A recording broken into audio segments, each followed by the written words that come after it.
Uverili hoaxom a konšpiráciám. Dnes sú ale o tom ochotní a schopní hovoriť aj otvorene a dokonca šíriť osvetu. A to chce naozaj veľké potlačenie ega. Dnes si o tom povieme. Sledujete projekt Hoaxy a podvody. Som Jana Krecanko-Dybáková, moderátorka denníka Sme, konkrétne relácie Arena s Janou Krecanko-Dybákovou. Vítajte, teším sa, že ste s nami. No a dnes sa budeme rozprávať s Jurajom Sarkisianom a Marekom Budovecom. Vítajte páni. Dobrý deň, ďakujem pekne za pozvanie. Teším sa. Tiež ďakujem za pozvanie. Teším sa, že ste tu. No tak povedzme si niečo o vašom príbehu, pán Sarkisian. Vy ste v podstate boli šíriteľom hoaxov. Ste dokonca mali aj takú výzáž ako Rostas v tom čase. Mám taký pocit tak trošku. Tak nech si vieme trošku uvoľniť tú atmosféru. No povedzte, čomu ste verili vy a kedy sa možno vo vás prebralo takéto svedomie, že toto už je asi veľa a poďme o tom hovoriť nahlas. Silná otázka hneď na začiatok. Lebo ten prepad je veľmi postupný. Ono to není, že zrazu začne človek len tak veriť niečomu, čo nie je pravda. Ono je to také postupné, že ono to naberá na sile práve keď sa to pripne alebo prilenie k nejakej silnejšej emocii, čo má ten človek. Ja som vlastne mal takú tú averziu voči nejakým oligarchom, čiže preto vlastne sa nemusím až tak hanbiť chodiť takto do relácií o tom rozprávať. Juraj, vám sa to stalo v období, keď vlastne prichádzal nástup sociálnych sietí. Čiže tá situácia bola iná ako teraz, keď sme hoaxami zavalení. Tak čo sa vlastne stalo? Ako ste začali objavovať vlastne tie hoaxy a konšpirácie? No dobre, že ste poznamenali, vlastne to bola inšia doba, bolo to zhruba také tie 10. roky 21. storočia, kedy sociálne siete neboli ešte také silné. No a začal som preberať vlastne, alebo takto skôr by som povedal, že už tak som bol skôr, mal som nejaké politické smerovanie, mal som nejaké názory, no a kvôli tomu, že tie názory boli také trošku anti-establishmentské, tak vtedy rozbiehajúce sa konšpi stránky a takéto dezinfoweby ešte len naberali ľudí. To znamená, že v tej dobe sme napríklad my skupina tých anti-establisherských ľudí dostávali pozvánky. To ešte bolo AC24, to neviem, či ešte si niekto pamätá, od falošných profilov, že pridaj sa k nám, tu na vlastne sme všetci rovnakí a tak, bude sa ti tu páčiť. No a keď som videl tú stránku, tak áno, niektoré boli blbosti, ale niektoré sa mi páčili. Plus videl som tam, že sú to moji kamaráti tiež pridaní. Čiže vy ste boli vyslovene súčasťou nejakej komunity, ktorá šírila tieto veci. Komunita je možno silné slovo, ale rozhodne sme boli ako keby potom viac a lepšie organizovaný. Lebo dovtedy, dá sa povedať, by som povedal, že každý mal nejakú iný názor, inú konšpiračnú teóriu, niekto iný je za tým. A nakoniec v podstate, ako sme sa pridávali do týchto skupín, tak sa zrazu tie konšpiračné teórie a tí strojcovia za tým začali zjednocovať. Záhadne vlastne vždycky za to už mohli chudáci traja ľudia, ktorí sa opakujú už 10 rokov. Marek, a teda Juraj, pardon, vám sa stalo to, že ste potom, povedzme, začali šíriť niečo, čo chceli ľudia, aby ste šírili, títo vaši priatelia, známi, alebo tí, kto to koordinovali? Čiže bola to nejaká cielená koordinácia, alebo to bola diskusia o niečom, čo prichádzalo a vy ste sa cítili nejakým platným členom komunity? Smerujem k tomu, že či ste sa stali nástrojom nejakej propagandy a vlastne nástrojom niečoho, čo poslúžilo niekomu inému. Ďalšia veľmi dobrá otázka. Skôr by som povedal, že oni sa postarali o to, aby sme mali švédsky bufet z rôznych tém. Čiže vlastne každý si tam mohol povyberať, čo sa mu páčilo. Niekto mal geopolitiku, niekto proste niečo iné. Čiže Šoroš. Chudák, hej, Šoroš. Migranti. Ten je tu snáď fakt, že 100 rokov plus. A migranti boli vlastne tak, že 15-16, ja už som vtedy odtiaľ odchádzal. Ale samozrejme islamofóbia tiež bola už vtedy čerstvá. Čiže každý, kto si čo vybral, si mohol pozdieľať. Podľa mňa to je skôr také, že je tam tá hlboká myšlienka za tým, že využiť týchto ľudí, preto sa to tak organizuje, preto sú za tým stále tí istí ľudia, ale vo výsledku by som povedal, že je to viac menej také chaotické a ten poriadok z toho prichádza až potom, ako tam vlastne necháte dostatočne veľké množstvo informácií, lebo pointa je vlastne vytvoriť chaos. No, Juraj, my si potom prejdeme naozaj k tomu, že ako z toho von a čo sa vlastne stalo vám a kedy ste precitli. Poďme teraz k vám, Marek. Vy máte naozaj zaujímavý príbeh, pretože vy máte 19 rokov A do tej konšpi scény ste padli okolo roku 2015. Čiže vy ste boli prakticky dieťa. Čo sa stalo? To bolo obdobie, kedy sem naozaj prišla tá prvá veľká migračná vlna v roku 2015. My si pamätáme, ako tí ľudia bežali cez pole doslova. Boli toho plné televízne zábery. Tak čo sa prihodilo vám a čo ste šírili a za čo sa možno teraz aj tak trošku hanbíte? V podstate bolo to tak 2015-16, ako ste vraveli, ja som mal takú záľubu s rodičmi pozerať večer televízne správy, na Jojke alebo na Markíze, už neviem presne to bolo, a bol akurát záber na nejaký vlak plný migrantov z Blízkeho východu, zo Sýrie, a pamätám si, že som cítil určitý druh ako keby strachu, lebo hlavne z okolia boli také rôzne xenofóbne názory, že prídu, zoberú ľuďom prácu, budú vyžierať sociálny systém, ak to tak môžem otvorene povedať. Ale to musela byť kombinácia zdrojov, pretože ja som v tom čase naozaj pracovala v televízii a to boli veľké pokusy o objektívne zhodnotenie situácie. Tá medzinárodná situácia bola mimoriadne zlá a televízie naozaj ako regulované subjekty v podstate si dávajú na toto veľký pozor. Čiže vy ste mali asi, ak tomu správne rozumiem, aj informácie doplňané nejakými rôznymi zdrojmi, internet a podobne. Je to tak? Áno, správne. Vlastne tie moje názory neboli tak úplne formované týmito veľkými televíziami alebo takým mainstreamovými médiami. Bolo to skôr tým, že to bol taký prvý popud, ako keby, keď som videl ten obraz. A vlastne tie informácie a kontext mi bol vlastne, teraz už viem s odstupom časom, že nesprávne daný. A hlavne z konšpiračných médií, ako bol Zemavek a Infovojna, alebo jeho predchodca, neviem, ako sa vtedy volali. A vlastne to tak utváralo môj názor a taktiež po istom čase to boli aj politické subjekty ako SNS. Marek, vy ste boli vtedy vo veku mojej dcery, ale ja vždy dotváram tie kontexty, vždy deťom dovysvetľujem, o čo ide, keď aj pozerajú správy. Aj syn, ktorý má aktuálne 13 rokov, tak ostali ste bez týchto informácií? Nevysvetlili vám to rodičia? Nerozprávali ste sa o tom v škole? Čo sa stalo, že ste mali pocit, že ste na to sám?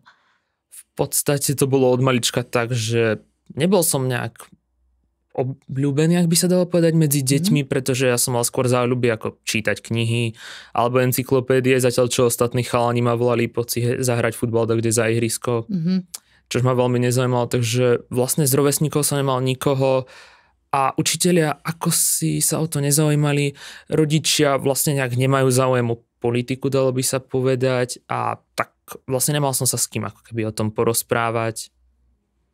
Takže nie. Juraj, čo by ste poradili deťom, ktoré v podstate boli v Marekovom veku a z pohľadu človeka, ktorý už má vyštudovanú aj univerzitu a je vlastne z inej generácie, že čo urobiť vtedy?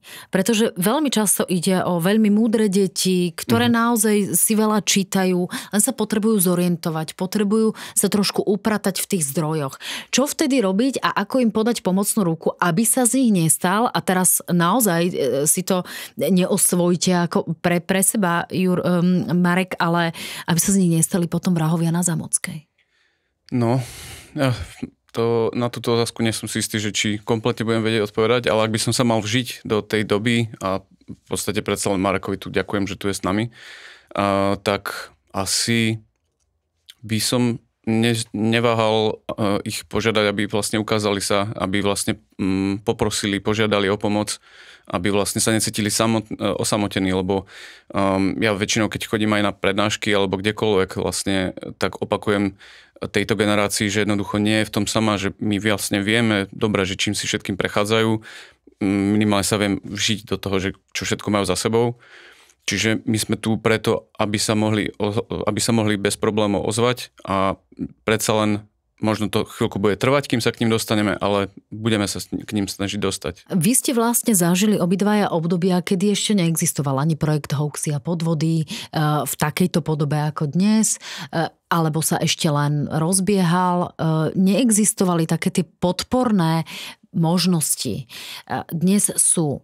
Čiže je to lepšie, dá sa s tým naozaj pracovať, dá sa už pre mladých naozaj vytvoriť to prostredie také, že keď do toho spadnú, že im vieme podať tú pomocnú ruku. Marek, povedzte.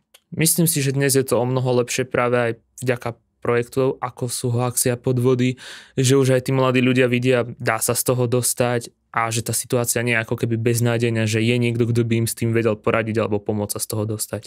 No a kedy ste precitliví, začnem tento raz s vami, Marek, že ste si povedali, že toto asi nie je dobré. Už ma zavaľujú tie informácie, už som obeťou tých algoritmov, ktoré mi púšťajú presne tie veci, ktoré som vyhľadával a teraz ma nimi zahltia a ja vlastne z tej pásce neviem ísť von a asi to nie je správne. Ja pripomeniem, že vy ste naozaj boli aj v tomto zmysle fanúšikom SNS, ktorá čelila aj súdnemu konaniu pre extrémizmus. Čiže a nesie znaky extrémistické strany, to celkom nepochybne.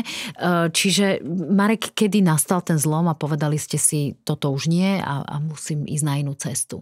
Vlastne u mňa to nastalo v podstate prednedávnom, nejak tak rok 2022 a musím uznať, že to nebola čisto len vlastne nejaká moja zásluha, že by mi zrazu doplo, že aha, vlastne niečo, čomu som veril niekoľko, možno už v podstate 8-9 rokov. Čiže to ste boli stredoškolák, mohli ste mať asi 16, keď dobre približne počítam. Tak 16, áno. A vlastne bola to hlavne zásluha ako keby tej zmeny toho okolia a hlavne jednej pre mňa veľmi špeciálnej osoby bude vedieť a ktorá mi s tým pomohla vlastne, lebo ma dostala z toho ako keby môjho prostredia, z tej mojej bubliny, v ktorej som bol, v ktorej som si myslel, že áno, toto je správne, toto sú moje názory. A vlastne to, že mi pomohla sa z toho dostať, vytiahla ma von v podstate, tak mi tak pomaly začalo plynule dopínať, že aha, ale vlastne toto není pravda a je to úplne inak. Ja sa vám nejdem hrábať samozrejme v súkromnom živote, len by som rada vedela, že či je to dospelá, staršia osoba, alebo je to nejaký rovesník, rovesnička, aby sme si vedeli povedať, že či na to mladý človek potrebuje niekoho, kto má už nejakú veľkú životnú skúsenosť, alebo naozaj tí rovesníci sú, lebo ja som sama ako stredoškoláčka robila tie peer activity, kde stredoškoláci vysvetľujú veci stredoškolákom. Tak či toto je dosť efektívne? Vlastne je to vlastne moja, áno, rovnako stará je ako ja a vlastne nebolo to tak ako keby naschvál, že nerobila to vedome, skôr to bolo podvedomá pomoc. Že vlastne tým, že mi pomohla sa dostať do tých starých známych a tým, že mi ukázala proste, že dá sa aj inak, existujú aj vlastne iné veci, tak to mi tak pomohlo pomaly sa dostávať od tých mojich pôvodných zdrojov, od tých pôvodných komunít, v ktorých som bol. A koľko to trvalo asi? Viete čo, bolo to podľa mňa celkom rýchlo nejakého pol roka, maximálne rok, že... Juraj, súhlasne prikyvujete hlavou. No čo sa stalo vám? Povedzte, vy ste medzi tým stihli Karlovú univerzitu vyštudovať, venujete sa tu práve, že historickým záležitostiam, museli ste mať náročné štúdium, bakalárska práca, grécke náhrobky archaického obdobia, Trnavská univerzita, magisterská práca orientálne kulty v Noriku počas obdobia principátu. No, vy ste študovaný človek. Povedzte, ako sa aj študovanému človeku stane, že do toho spadne a potom sa našťastie navráti na tú dobrú cestu. Vo všetkej skromnosti vlastne ako akademické tituly máme veľa z nás, takže skôr by som ešte chcel zareagovať na Mareka, lebo prakticky on rozprával presne to, čo by som aj chcel povedať, že tá osoba, ktorá mu pomohla, to robila nevedomky. Ona to vlastne robila tým štýlom, že sa s ním rozprávala, nechala ho komunikovať, bez toho, aby na ňo tlačila, v podstate, ak sa nepletiem, tak bez toho, aby na ňo tlačila, tak sa s ním rozprávala a on vďaka tomu sa mohol rozvíjať, tú svoju bublinu vlastne mohol nafúkovať, až mohla prasknúť. Čiže nemá človek pocit nejakého násilia, poučovania a všetkého. Presne tak, to je alfa omega, že vlastne ako náhle by som povedal, cíti človek elitizmus z tej druhej strany, ktorá mu niečo vysvetľuje, tak sa okamžite uzavrie, je defenzíva a to už je potom... To je vlastne taký súboj viery, kto čo verí viacej, lebo ten človek, ktorý je ovládaný konšpiračnými teóriami, je veriaci v tej chvíli. To znamená taká trošku odbočka, že psychológ tu má pomerne malé šance uspieť, keďže je to prirodzene elita a autorita v tomto zmysle. Marek, povedzte. Možno by aj záviselo, akým spôsobom by viedol ten dialog.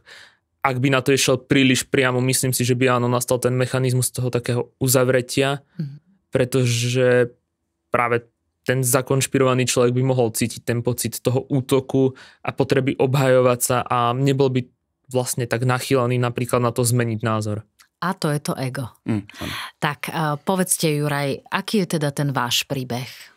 By som v podstate ten zlom začal nastávať, keď som začal vnímať tie geopolitické situácie, aké sú, tí 14. 15. roky, kedy vlastne jedna superveľmoc robila niečo v menšej krajine, druhá superveľmoc, samozrejme Rusko, tiež robilo niečo v druhej krajine.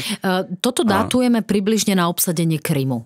Krym, Donbass, áno. A na druhej strane ste mali trebárs intervenciu Američanov v Sýrii po chemických útokoch Asadových. Takže vlastne na jednej strane všetky tie dezinfo scény alebo dezinfo weby hovorili o tom, akí Američania sú strašne zlí, že niečo robia a že sa starajú do menšej krajiny. Na druhej strane Rusi to mohli robiť. A to bola taká prvá trhlinka, čo som mal. A začal som si tak pozerať ten dezinfo web, že vlastne on tam nikdy nepovedal nič kritického napríklad voči Kremlu alebo voči Putinovi. A potom som si vlastne začal uvedomovať, že tie druhé mass media, alebo teda tie mainstreamové médiá, síce možno trošku menej kritizujú USA, ale kritizujú. A potom sa to začalo tak trošku nabalovať a uvedomoval som si, že tá bublina je stále väčšia a väčšia, až nakoniec praskla. To teraz neznamená, že som zrazu zdvihol americkú vlajku a začal som byť hrdý amerikanofil. Koľko ste mali asi rokov a prišlo to seba uvedomenie samé od seba? Akože v zmysle, že vy ste čítaním a študovaním prichádzali na to, že to nie je pravda? Lebo teraz to chcem porovnať s Marekom, ktorému sa objavila tá blízka osoba, kým vy ste vlastne aj tým, že ste iná veková skupina, v podstate sa z toho mohli dostať iným spôsobom. Veľmi pomohlo tiež samozrejme okolie, lebo predsa len ten motív šírenia hoaxov je do veľkej miery spoločenský, že ten človek je motivovaný spoločenským nejak sa buď elitizmus alebo niečo také, ale veľmi pomohli kamaráti, ktorí vlastne mi vždy ukazovali tú konsekvenciu, že keď som niečo šíril, nejaký blud, tak potom som vlastne čelil konsekvenciám, že aha, toto si povedal, nestalo sa to.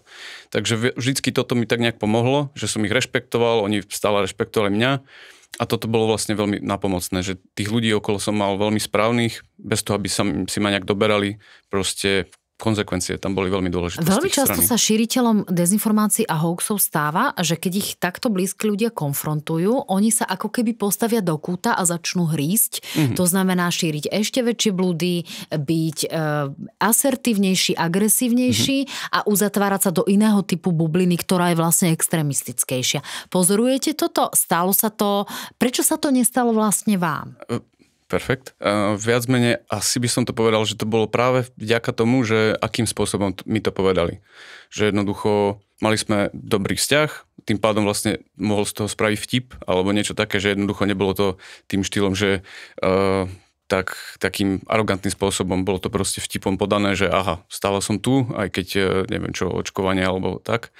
Takže vďaka tomu, že to vlastne nebolo podané ako urážka alebo čo, bolo to podané vtipom, a našťastie seba kritika vlastne u mňa je, tak to zarezonovalo tým štýlom, že som dostal studenú sprchu vždycky po každom tomto kole, až vlastne vďaka tomu som to nejak preskákal. Vypli ste nejaké typy médií? Alebo pseudomédií, ktoré sa teda tvária na tie alternatívne. To znamená, kde ste sa predpokladám stali podobne ako Marek naozaj obeťou toho, že ten algoritmus vám potom generuje len ten istý typ zdrojov. Či ste cieľene z toho vystúpili? Cieľene ste si vypli Zem a vek? Cieľene ste prestali počúvať Infovojnu a podobné veci? No šťastie Infovojnu som ešte tam to bolo tesné. To bude pre vás otázka, Marek, potom. Tiež sa. Dobre. A povedal by som, že vtedy, áno, ako som hovoril, že čo som si robil takú vlastnú analýzu sentimentu, že toto celé vlastne nič nekritizuje, obidve strany aspoň trošku spravodlivo, tak tie weby som si, áno, unfollowoval, to bol taký rituálik, taký očistný, takže to veľmi pomohlo, ale trvalo to ešte nejaký ten rok, dva, kým som začal zase dôverovať normálnym inštitúciám, EÚ a tak ďalej. Takže to ešte chvíľku bolo, lebo to bolo potrebné si poctivo povyberať všetky tie veci, ktoré sa mi tam nalepili, ale to trvá chvíľku, ale veľmi pomáha hneď si zrušiť ten zdroj, odfollowovať, skryť to, aby presne ako ste povedali, ten algoritmus ma znova nemohol chytiť. Marek, vy ste teda dôverovali tej LSNS. Tam je taký ten syndrom vytvárania pocitu a ilúzie poriadku. Že keď ste sa vy cítili stratení a ohrození pri migrácii a veľkej migračnej vlne, ako som spomínala, vy ste boli ešte dieťa, tak LSNS a rôzni pravicoví radikáli prinášajú opatrenia, ktoré sú rýchle, tvrdé, drsné a vytvárajú iluzórnu víziu nejakého urobenia poriadku. Čiže pocit bezpečia. Bolo to takto vo vašom prípade, alebo ste tu LSNS glorifikovali pre niečo iné? Tak u mňa tá glorifikácia nastala z viacerých dôvodov, ale áno, ako ste aj spomínali, vlastne dávajú aj taký ten pocit vlastne bezpečia a pokoja svojím spôsobom, že dávali ako keby veľmi jednoduché riešenia na pre mňa v tej dobe veľmi ťažké problémy, ktorým som úplne nechápal. A vlastne okrem aj toho som tam určitý pocit toho, ako keby som niekam patril. Tým, že som mal to konfirmačné skreslenie a všetci mi ako keby tak pomyselne poklepkávali po pleci, áno, správne názory máš. To, čo si myslíš, že je pravda. Takže myslím si, že aj to. No a čo potom nastalo, keď ste si povedali, že dobre, uveril som tej blízkej osobe, začal som jej dôverovať. Potom nastal nejaký pocit hanby, sebauvedomenia, alebo ste si povedali, jasné, toto sú detské roky a idem si tie veci študovať iným spôsobom, alebo ako to vnútorné nastavenie došlo k nejakým zmenám? Čo sa stalo vo vašom vnútri, aby ste jednoducho, kde ste naštartovali nejakú novú cestu? Vlastne taký prvý pocit, čo som cítil, bolo strašné zahambenie, lebo som si vlastne začal tak uvedomovať dôsledky toho správania po prvýkrát. A myslím si, že keby som tie dôsledky pocítil skorej by mi niekto pripomenul, aha, pozri, zdieľal si, že príde 11 000 migrantov, v živote si jediného nevidel, alebo niečo podobné, tak by som sa možno z toho dostal skorej. Ale áno, prvý pocit bol vlastne neskutočná hanba a taký ten pocit toho, že som neskutočne hlúpy, alebo ako som dokázal na niečo tak primitívne, môžem asi povedať, veril. A potom neskôr to bol do určitej miery aj strach, že prídem o tú blízku osobu kvôli tomu, aký som bol. A vlastne ten strach slúžil ako tá motivácia na zmenu. Asi je to v obidvoch prípadoch naozaj o tom egu, že človek ho musí potlačiť a potom s ním nejako pracovať. No a povedzte, vy ste šírili masovo takéto veci, ktoré ste sa dozvedeli. Bol to taký ten naliehavý, nutkavý pocit, že o tomto musím dať svetu vedieť a zachrániť ho zdieľaním tohto hoaxu? Podľa toho, čo myslíte masovo, ako viac menej malá Facebooková. To znamená, že každý deň idem zdieľať, to bolo to obdobie zdieľajte, kým nezmažú? Hej, presne, lebo vtedy ešte to mohli naozaj zmazať, lebo to porušovalo pravidlá. Viac menej, asi skôr nie až tak masovo. Povedal by som, že tak, keď sa niečo ku mne dostalo, veľmi zaujímavé a videl som stále tú predstavu, že musím niečo s tým robiť, tak som hneď zdieľal, čo sa dalo.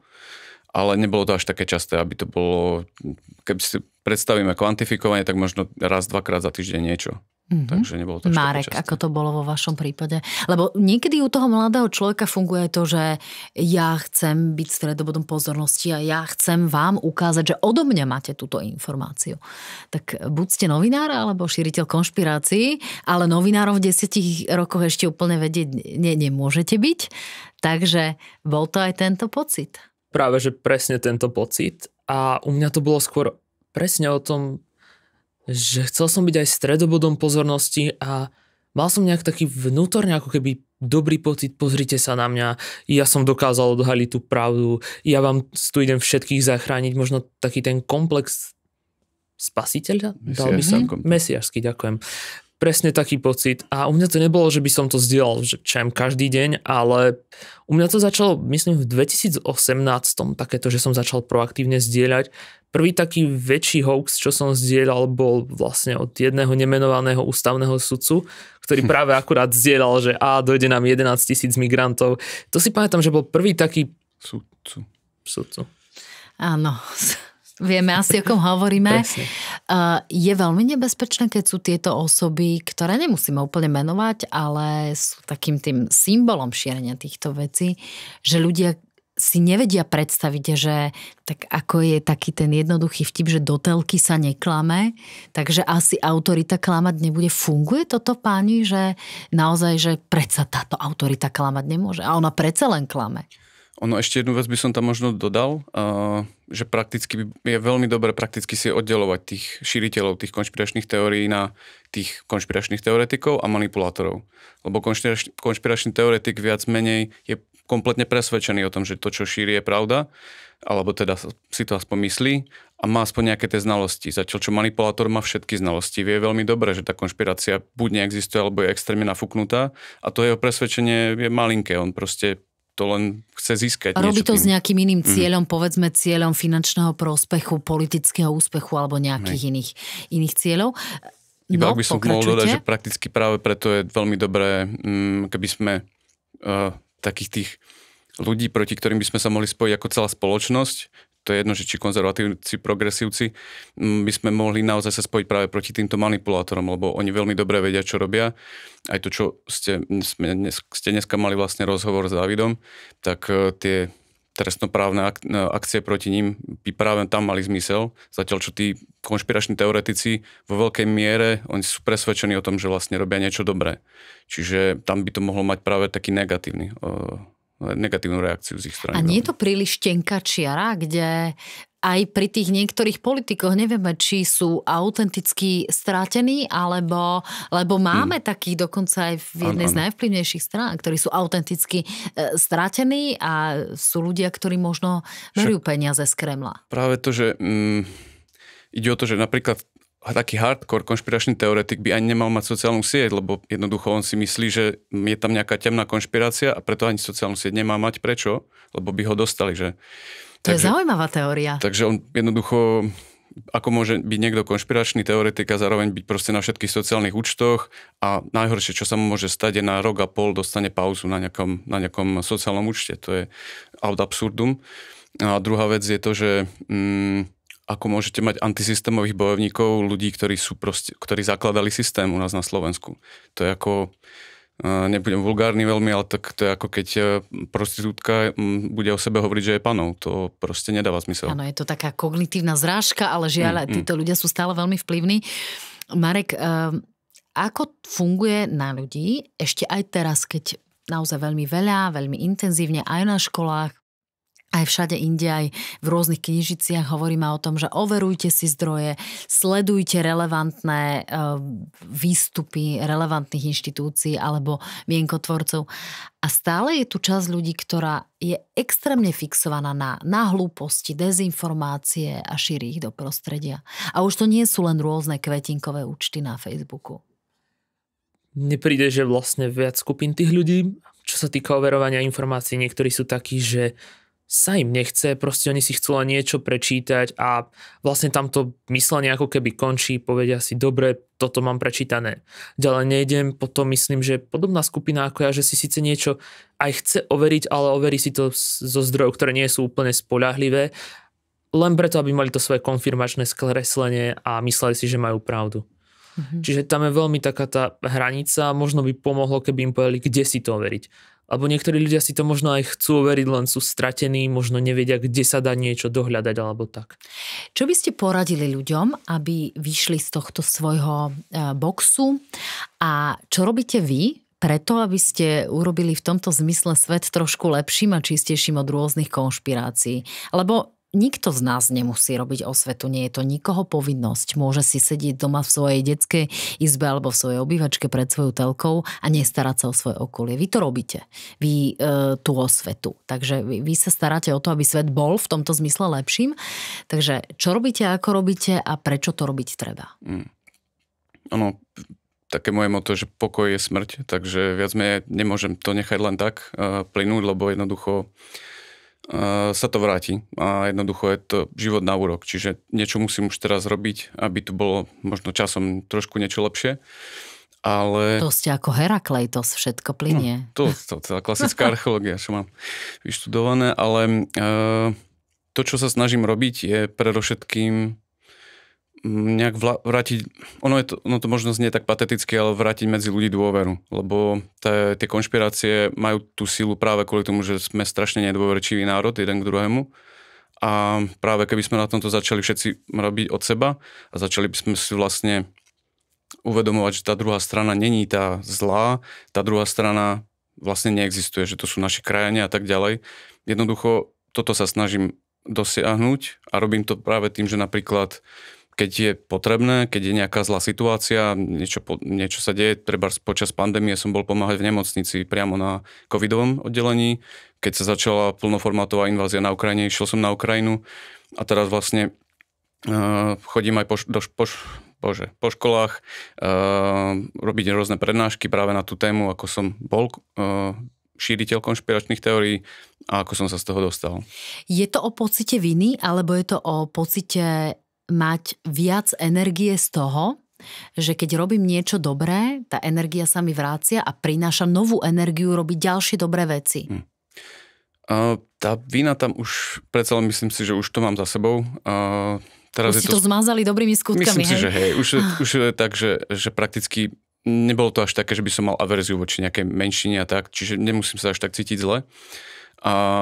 Ale je tam skôr to, že ja neviem, ja napríklad pochádzam, teraz žijem v Banskej Bystrici, môžem uvieť taký jeden malý príklad, čo mám strašne rád, že keď chodím, tam je pri sídlisku Podlavice, tam vlastne človek môže ísť autom hore-dole a človek vidí, že trebárs pred ním auto zastaví, aby to druhé auto pustilo.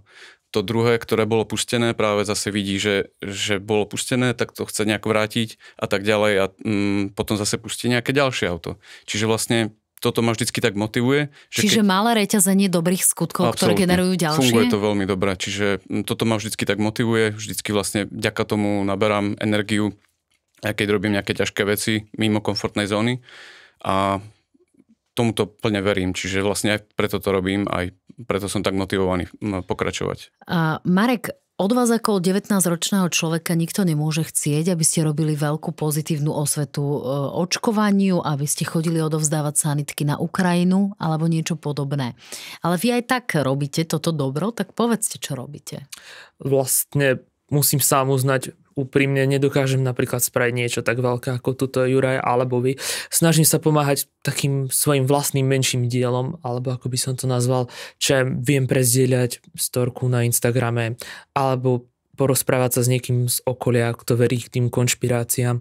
Len nerád by som sa ja stával do nejakej vyššej autority, alebo sa snažil ponaučať ľudí, lebo predsa len sám viem, že som bol nejaký a nebol by som rád, keby som sa potom kvôli tomu len vyvyšal na niekoho. Čiže snažím sa s nimi len porozprávať, nesnažím sa ich hnútiť do zmeny názoru, lebo viem, že by to malo skôr kontraproduktívny efekt. A snažím sa hlavne pomôcť z okolia. Tak to, keď sa človek snaží v 19, tak to je bohato nad normu, nie? Povedzte, Juraj. Dodať k tomu, Marek, ako rozhodne môžeš byť veľmi hrdý na to, čo robíš. Ono skôr by sme mali bojovať proti zlu, na ktoré stačíme, lebo inak vyhorí človek. Čiže začnite takýmto spôsobom, to bohate stačí. Keď budeš cítiť na viacej, môžeš pokračovať viac, ale rozhodne môžeš byť na seba hrdý. No a páni, toto je tá otázka na záver, že čo by sme robiť možno mali? Čo robiť preto, aby tých hoaxov, konšpirácií bolo menej, alebo ak aj ich nebude menej, aby sme vedeli jednoducho sa v tom orientovať ako ľudia, ktorí už dávno objavili Facebook, ktorí dávno vedia o rizikách Telegramu a TikToku, ktorí vedia, koľko zlá spôsobuje kyberšikana a podobne. Tak aký je ten recept na to, aby sme tu vedeli žiť tak, aby sme nemali polarizovaný svet a prestali sa tu nenávidieť navzájom? Marek, začnite vy. Tak aspoň ak sa to týka nejakého toho najbližšieho okolia. Myslím si, že často razy by stačilo sa s tými ľuďmi úprimne porozprávať, ale skôr štýlom pýtať sa tých ľudí, prečo tomu veria, ale tak nie napriamo, pretože ak sa ich rovno spýtate, počuj, a vlastne ty prečo veríš tomu a tomu, nejde menovať politika, vy prečo mu veríš, že napríklad očkovanie je zlé alebo niečo také, dajú sa do tej defenzívy, nebudú vám chcieť odpovedať, môže sa stať, že začnú byť buď pasívne alebo aktívne agresívni. treba sa tomu vyhnúť, fakt skúsiť skôr na nepriamo, možno skúsiť im ukázať, pozri, ale tak toto nebolo a dať im nejakú takú tú spätnú väzbu a ukázať im tie následky toho ich konania, lebo ak to pôjde bez následkov, začnú byť čím ďalej viac a viac odvážni, lebo si povedia, aha, môžem spraviť XY, nebude to mať žiadne následky, budem pokračovať ďalej a možno aspoň myslím si, že pri mladých ľuďoch dosť pomôže, keď, ako sú napríklad tie prednášky na školách, keď sa s nimi úprimne tí ľudia porozprávajú a ukážu im, že fakt toto sú blbosti, na to neverte. A možno pri tých starších ľuďoch by pomohlo fakt tiež nejaká takáto osveta a ukázať im hlavne, ako funguje ten algoritmus na Facebooku, vysvetliť im vlastne, ako fungujú rôzne tie manipulačné techniky, ako konfirmačné skreslenie a podobne. Juraj, čo poviete vy? Klobúk dole, Marek, najprv a asi predpokladám, že poslucháčov bude zaujímať, ako by mohli vlastne naše skúsenosti využiť vo svojom živote, aby mohli sa rozprávať so svojimi, či už rodinnými príslušníkmi. Asi by som navrhol najprv s nimi porozprávať ako rovný s rovným, plne ich vypočuť. Hovoríme aj o takých, ktorí zarito celé roky tvrdia napríklad to, že socializmus bol úžasný a s bratmi Rusmi nikdy nie vzlom a podobne. Čiže takí tie tvrdé oriešky, alebo aj takí, ktorí sú tvárni. Trúfali by ste si na tvrdé oriešky?